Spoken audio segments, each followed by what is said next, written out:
Hi kids and welcome back to my channel The Literary Lounge. So this is the second part of the chapter, the last lesson like I promised. So let's begin quickly so as to wind it up. After the grammar we had a lesson in writing.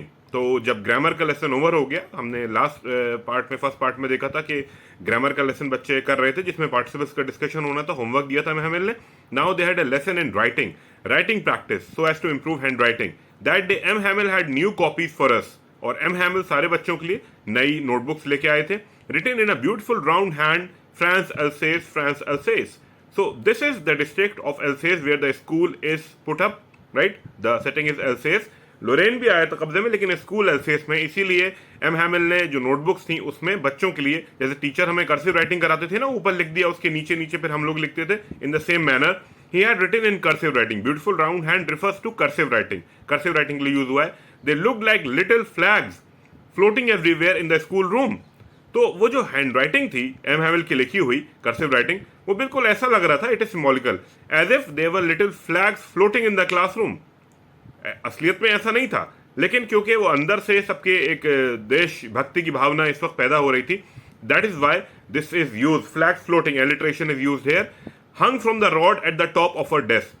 तो आप कभी किसी धार्मिक स्थल पे जाएं, वहां भी वो रंग बिरंगे छोटे छोटे झंडे टंगे होते ट्रायंगुलर शेप के, तो ऐसा ही लग रहा था कि ऊपर जो रॉड थी उस पे वो जो लेटर्स थे वो उस पे लटक गए जाके. He is imagining, this is not real, right? Top of a desk. You ought to have seen how everyone set to work. तो अब फ्रांस कह रहा है कि मतलब उस वक्त देखने लायक था कि सारे के सारे कैसे अपने काम में लग गए थे. And how quiet it was. सन्नाटा था. It was pin drop silence. कोई बिल्कुल कानी चिड़िया की आवाज नहीं, right? It was very, I mean, extremely silent. The only sound was the scratching of the pens over the paper. और जो थोड़ी बहुत जो आवाज आ रही थी जब बच्चों के पेन चल रहे थे पेपर पे, उसकी स्क्रैचिंग की आवाज आ रही थी. अगर इतना सन्नाटा होगा तो वो आवाज भी सुनाई देगी. वंस सम बीटल्स फ्लू इन. तो तभी कुछ बीटल बग होता है, जैसे लेडी बग होती है, आपने देखा होगा, बहुत ब्यूटीफुल सा होता है, रेड एंड ब्लैक, उस पर ब्लैक स्पॉट्स होते हैं, राइट? तो कुछ बीटल्स अंदर आ गए, but nobody paid any attention to them, not even the littlest ones. But nobody paid attention. Even जो छोटे बच्चे थे जिनको ऐसी चीजों में ज्यादा इंटरेस्ट रहता है, वो तक उस पर ध्यान नहीं दे रहे थे, उन बीटल्स पे. But nobody paid attention to them, not even the littlest ones, the small ones, छोटे बच्चे, who work right on tracing their fish hooks as if that was French too. तो उन बच्चों को साउंड सिखाई जा रही थी, फ्रेंच नहीं थी, जो साउंड्स होती हैं अलग अलग. जैसे एक वर्ड है हैट, तो हैट में जो ए साउंड होती है ये फोनेटिक ट्रांसक्रिप्शन में सिखाई जाती है. It is only a sound. ये अपने आप में स्टैंड नहीं कर सकती, दूसरे साउंड से मिलके इसका मतलब आता है. इन the same manner they were also tracing. बच्चों को छोटेपन में बताया जाता है ना कि ऐसे बनाओ, गोले बना बना के या लाइंस बना बना के. सो दे वर लर्निंग दैट. तो वो इतने फोकस होके काम कर रहे थे कि मतलब यकीन करना मुश्किल हो रहा था. Everyone was so focus, so quiet that day. Okay. On the roof the pigeons cooed very low. तो जो ये कूड जो है ये क्या है? This is onomatopoeia. उस पर भी मैं एक शॉर्ट बनाऊंगा, भी आप लोग देख लीजिएगा. It is a literary device. On the roof the pigeons cooed very low. तो छत पे कुछ कबूतर बैठे थे, वो अपनी आवाज कर रहे थे. And I thought to myself, will they make them sing in German even the pigeons? And France was thinking, France सोचने लगा कि हम पे तो इन्होंने अपनी लैंग्वेज इंपोज कर दी, जर्मन हम पे इंपोज कर दी, हम फ्रेंच पीपल पे, लेकिन क्या इन कबूतरों को भी फ्रेंच सिखा देंगे, जर्मन सिखा देंगे? नहीं. This is a question tag. इसी में इसका जवाब छिपा है. नहीं सिखा सकते.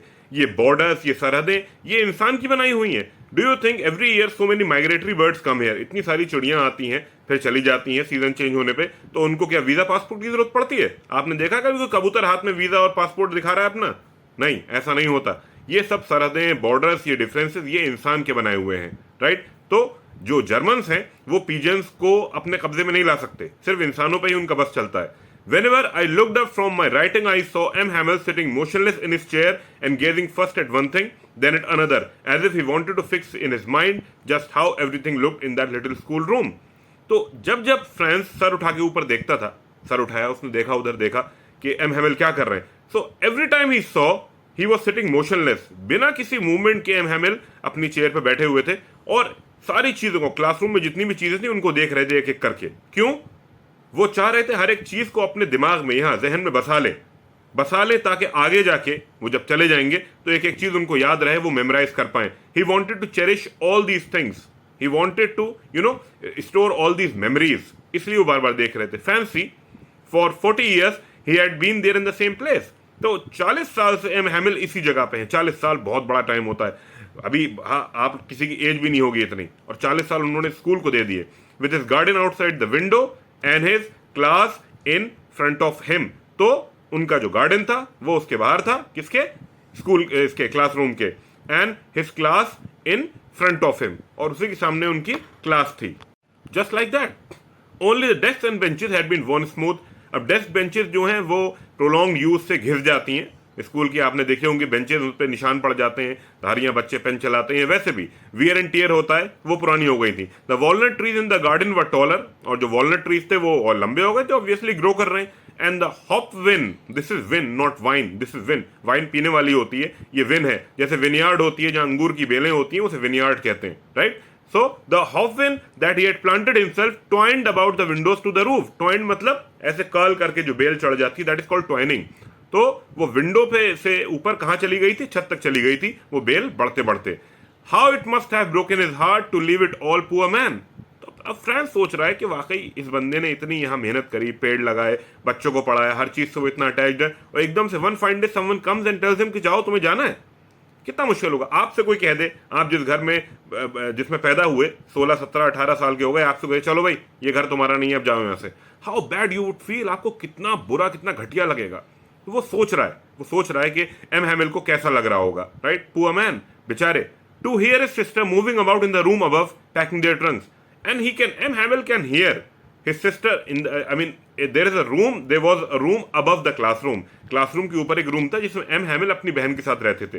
तो ऊपर स्क्रैपिंग की आवाजें आ रही हैं, उनकी बहन जो उनके ट्रंक्स हैं, बक्से हैं, संदूक हैं, उन्हें खिसका रही हैं, इधर उधर पैकिंग कर रही हैं, वो सब सुनाई दे रहा है। For they must leave the country next day, और अगले ही दिन उन्हें देश छोड़ के जाना है, ये ऑर्डर है ऐसा, वो रुक नहीं सकते। But he had the courage to hear every lesson to the very last. After the writing we had a lesson in history, but he had the courage. He किसके लिए यूज हुआ? एम हैमिल के लिए। एम हैमिल बहुत मजबूत मिजाज के आदमी थे। He was very strong headed. He had the courage to face all kind of music. तो अच्छा हो, बुरा हो, सही हो, गलत हो, I mean he was use to everything. तो ये वाला लेसन जो था, this is not the chapter of your book, not that lesson, but a lesson of life. Life ने उनको ये एक लेसन दिया, उसे भी वो पढ़ने के लिए तैयार है। M Hamel, he is ready to face this. After the writing we had a lesson in history. पहले ग्रामर का हुआ, फिर राइटिंग का हुआ, और उसके बाद अब किसका लेसन था? हिस्ट्री का। And then the babies chanted their ba be Vivo bu. अब बच्चे जो हैं वो अपने रिसाइट कर रहे हैं जो टीचर ने उन्हें दिया, बाबे बीबो बू whatever. Down there at the back of the room old Hauser had put on his spectacles and holding his primer in both hands spelled the letters with them. और पीछे जहां के विलेजर्स बैठे थे, जिसमें ओल्ड हॉजर जो बूढ़ा आदमी था, हॉजर जिसका नाम है, वो बैठा था, उसने अपना चश्मा लगा लिया था जो पहले किताब पे रखा था। And holding is primer in both hands, primer वही जो बिगनर्स बुक होती है मैंने बताया था, spelled the letters with them. और वो बच्चों को लेटर्स स्पेल करके बता रहे थे किसकी किस वर्ड की क्या स्पेलिंग है। You could see that he too was crying, and he was crying, the old man Hauser. उसके भी आंखों से वो भय करके नहीं रो रहा था जैसे बच्चे रोते हैं हमें चोट वोट लग जाए, ऐसे नहीं, but these were tears of regret. वो इस गिल्ट के, इस पछतावे के आंसू थे जो हॉजर की आंखों से गिर रहे थे, right? His voice trembled with emotion, और उसकी आवाज भारी हो रही थी। जब कभी हम बहुत जज्बाती होते हैं, इमोशनल होते हैं, किसी चीज का पेन होता है, when we are in pain, deep pain, when we are feeling down, तो हमसे बोलना भी मुश्किल हो जाता है, हमारी जबान लड़खड़ाती है। वही हॉजर के साथ यहाँ पे हो रहा था। His voice trembled with emotion and it was so funny to hear him that we all wanted to laugh and cry. So the children, they were experiencing mixed feelings. ठीक, ये सब देख के बच्चों को रोना भी आ रहा था और हंसी भी आ रही थी। They were experiencing mixed feelings. How well I remember it, that last lesson. और ये लेसन फ्रांस अपने पूरे जीवन में कभी, जिंदगी में कभी नहीं भूलेगा। ये इतना यादगार लेसन था। All at once the church clock struck 12. तभी जो चर्च की घंटी थी, जैसे हमारे यहाँ पुराने जमाने में घंटाघर होते थे, उसमें 12 बजने का घंटा बज गया घंटाघर में। Then the Angelus. एंजेलस एक इंस्ट्रूमेंटल म्यूजिक होती है जो आमतौर पे क्रिश्चियन कंट्रीज में, खासतौर से, अब बड़े शहरों में तो नहीं, but in the villages, in country side, वो एक साउंड होती है जो कि उसके बाद बजती है पर्टिकुलर टाइम पे। मैं उसका एक वीडियो भी डाल दूंगा ताकि आप लोगों को और अंदाजा हो जाए। At the same moment the trumpets of the Prussians. फिर जो प्रेशियन सोल्जर्स थे उनकी ड्रिल खत्म हो गई, तो उनके वो जो ट्रम्पेट, आपको पता है क्या होता है, वो मुंह में फूंक मार के जो बजाते हैं, एक बाजा सा होता है, that is called a trumpet. Returning from drill, so they were now returning from the drill. Drill practice को कहते हैं, वो अपनी प्रैक्टिस कर रहे थे, जैसे एनसीसी के कैडेट्स करते हैं वैसे ही ये भी कर रहे थे. साउंडेड अंडर अवर विंडोज, तो सारे सब लोगों को सुनाई दिया कि उनके ट्रम्पेट्स जो है बज रही हैं, इसका मतलब वापस आ रहे हैं वो. M Hamel stood up very pale in his chair. Trumpet बजने के साथ ही एम हैमिल खड़े हो गए, अपनी कुर्सी छोड़ के उठ गए. And he was looking very pail, colourless. जब कोई बीमार होता है, परेशान होता है, तो चेहरे के भाव और चेहरे का रंग उड़ जाता है. बहुत आदमी मतलब देखने से लगता है, चेहरा देख के पता चल जाता है कि हाँ परेशान है या बीमार है.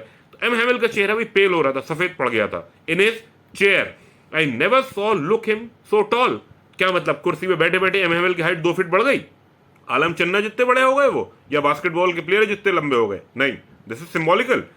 उनकी हाइट नहीं बढ़ी, उनका कद बढ़ गया बच्चों की नजरों में, लोगों की नजरों में. ऑलरेडी बहुत ऊंचा था, अब और ऊंचा हो गया. कोई जब बहुत अच्छा काम करता है, ठीक, तो उनका कद बढ़ जाता है. जैसे कि हमारे जो देश के प्रधानमंत्री हैं नरेंद्र मोदी जी, जब वो आए थे उनका कद यहां था, अब यहां हो गया, अब और बढ़ेगा. So this is what happened with M Hamel also. M Hamel का कद भी इतना ऊंचा हो गया है, बहुत ऊंचा बच्चों की नजरों में, क्योंकि उन्होंने बहुत डिवोशन से अपने बच्चों को पढ़ाया है हमेशा. माई फ्रेंड्स सेड ही, अब आवाज अटक रही है उनकी, because he is feeling so emotional. बहुत ऐसा लग रहा है कि सारे जज्बात एकदम से बाहर आ जाएंगे. I but something choked him, he could not go on. और उनकी आवाज अटक गई, ऐसा लगा किसी ने चीज ने पकड़ लिया है, वो बोल नहीं पा रहे हैं. Then he turn to the blackboard, took a piece of chalk. तो क्योंकि बोल नहीं पा रहे थे, जज्बात इतने ज्यादा हावी हो रहे थे, तो उन्होंने क्या उसका ऑल्टरनेटिव ढूंढा? वो ब्लैक बोर्ड की तरफ घूम गए. He turn to the blackboard, जैसे क्लासरूम में टीचर आपकी पीठ होती है आपकी तरफ, वो चौक से लिख रहे होते हैं. He took a piece of chalk and bearing on with all his might. और पूरी हिम्मत अपनी जुटानी पड़ी इस वक्त, क्योंकि एम हैमिल बहुत वीक फील कर रहे हैं अपने आप को. उन्हें जाना है, उनकी जिंदगी थी ये स्कूल, और उनसे वो सब छीन लिया गया एक झटके में. Right, I can possibly relate with this. तो वो सब छीन लिया गया, तो वो पूरी अपनी माइट, कहते हैं ताकत को, पावर को, पूरी माइट यूज करके he wrote as large as he could. Blackboard पे जितना बड़ा हो सकता था वो उन्होंने लिख दिया. क्या लिखा? वीवे ला फ्रांस, वीवे ला France, which means long live France. तो यहां पे ही boasting of his country. France हमेशा, वो कहते हैं ना हिंदी में हमारे यहां हिंदुस्तान जिंदाबाद, भारत जिंदाबाद, वैसे ही वीवे ला फ्रांस, फ्रांस जिंदाबाद. ठीक, long live France. Then he stopped and leaned his head against the wall and without a word he made a gesture to us with his hand. उसके बाद उन्होंने वो चौक रखी and he leaned his head against the wall. दीवार पे उन्होंने अपना सर टिका दिया, because he was feeling so emotional. Right, he was overpowered by emotions. इतने ज्यादा जज्बाती हो रहे थे. ही made a gesture to us with his head. Gesture कहते हैं इशारे को, तो उन्होंने यूं करके इशारा किया जाने का. School is dismissed, you may go. School खत्म हो गया है, आप लोग जा सकते हैं. Right, so this is the end of your chapter. I think, I mean, this actually helped all of you, all the 12th.